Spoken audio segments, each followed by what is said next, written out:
Amigas, amigos, vamos a iniciar este estudio de la cuarta carta pastoral del señor arzobispo de San Salvador. Una carta, como dice María Elena en su video de presentación de esta iniciativa, ¿verdad? Una carta muy pertinente, precisamente ante esta nueva asamblea, ¿verdad?, legislativa que ha comenzado de manera, podríamos decir, muy autoritaria y contradiciendo un poco los principios democráticos. Creemos que la doctrina, la denuncia, las propuestas de esta carta pastoral son ahora muy pertinentes. Un servidor, Armando Márquez Ochoa, miembro de Fundamer y de Exixal, pues tendrá el gusto de facilitar este estudio. Hoy comenzaremos presentando algunos aspectos generales de la carta, ¿verdad? Este es la carta, este es este pequeño documento que está acá. Tiene 110 páginas, pero vean que son páginas completas. Pues comenzaremos viendo algunos aspectos generales, aunque hay ya elementos muy puntuales precisamente por esta falta de respeto de la nueva asamblea a los otros poderes del Estado y a la institucionalidad, pero nosotros vamos a comenzar poco a poco.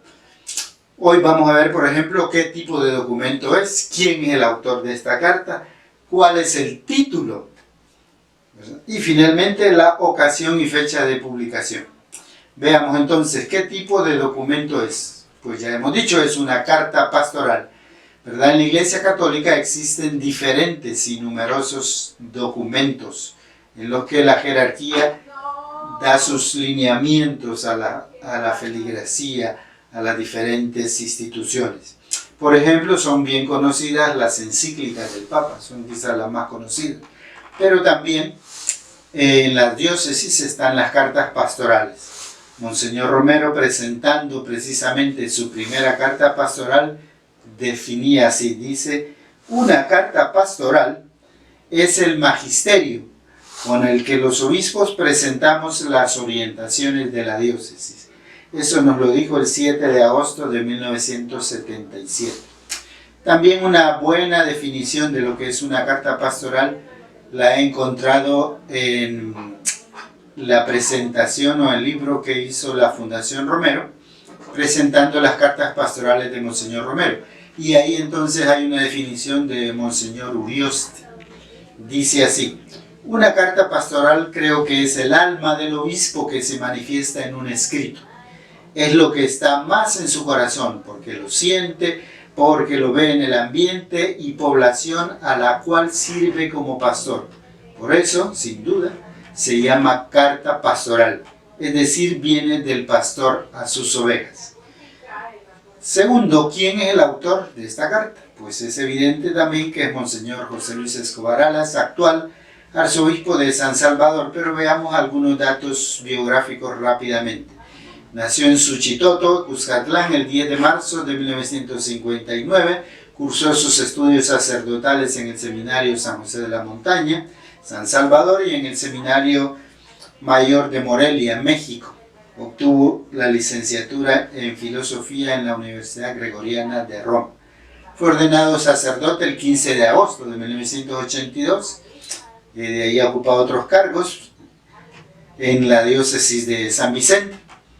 Juan Pablo II lo nombró obispo auxiliar de esa diócesis de San Vicente el 19 de enero del 2002.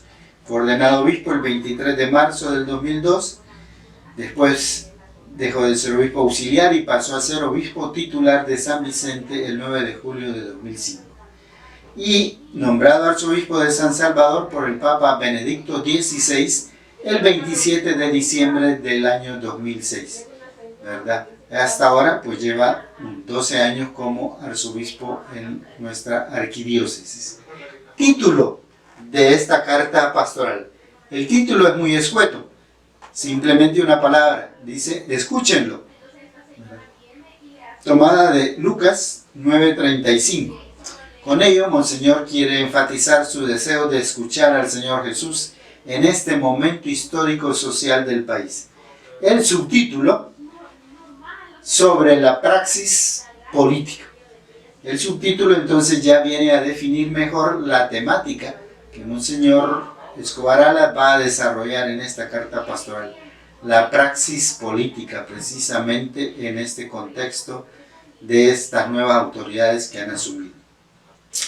Praxis viene del griego, que quiere decir acción, práctica, ¿verdad? Y entonces por eso Monseñor toma esta palabra praxis, que se utiliza bastante en filosofía, en sociología.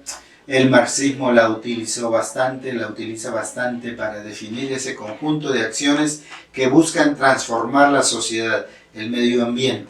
Entonces la práctica, la praxis política es el conjunto de acciones, podríamos decir también de normas, de conceptos para transformar la realidad social de un país. Ocasión y fecha de publicación de esta carta pastoral. Desde la portada misma se nos anuncia que la carta está escrita con ocasión de las próximas elecciones. Dice las próximas porque la fecha de publicación fue el 11 de febrero del 2021, preparando las elecciones que tuvimos el 28 de febrero.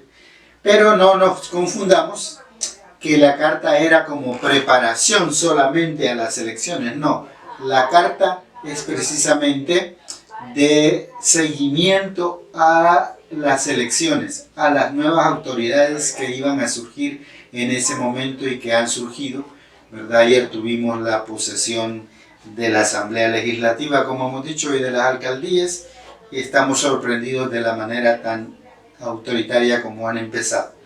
Entonces, la ocasión, creo yo, que no debe quedarse en la preparación de la asamblea, sino en el seguimiento. Eso es lo que vamos a ir haciendo al ver los contenidos de la carta. Muy bien, pues hasta ahí era el contenido de hoy. Simplemente les invito a responder algunas preguntas. Por ejemplo, ¿qué tipo de documento es el que estamos estudiando? ¿Cuáles son las principales características de una carta pastoral? ¿Quién es el autor de esta carta? ¿Cuál es el título de esta carta? ¿Cuál es el subtítulo? ¿Cuál es la ocasión de la publicación de la carta? Y la fecha. Otras preguntas más prácticas. ¿Crees que es importante el estudio de esta carta pastoral? ¿Por qué? ¿Tienes algunas sugerencias para este estudio que vamos a realizar de la cuarta carta pastoral? ¿Te comprometes a seguir este estudio hasta el final? Serán varias semanas, creo yo, en las que vamos a ir haciendo estos videoclips cortos para ir estudiando la carta pastoral. Les invitamos a adquirir esta carta pastoral. Creo que el costo es $1 o $1.50 en la librería del Arzobispado, en las librerías católicas, pero también la pueden encontrar en internet, en el sitio de Cáritas El Salvador. Ahí pueden ustedes poner cuarta carta pastoral del Arzobispo de San Salvador y ahí les va a aparecer también en digital. Les agradeceremos si pueden ustedes pues enviar sus respuestas, sus opiniones también, quienes estén interesados. Este estudio va a ser, cada uno se hace su horario porque va a recibir el link, el enlace y se busca su propio horario. Pueden escribirnos a info@fundamer.org.sb o también a mi correo personal armando.marquez@sigsal.net. Muchas gracias. Esperamos seguir con este importante estudio.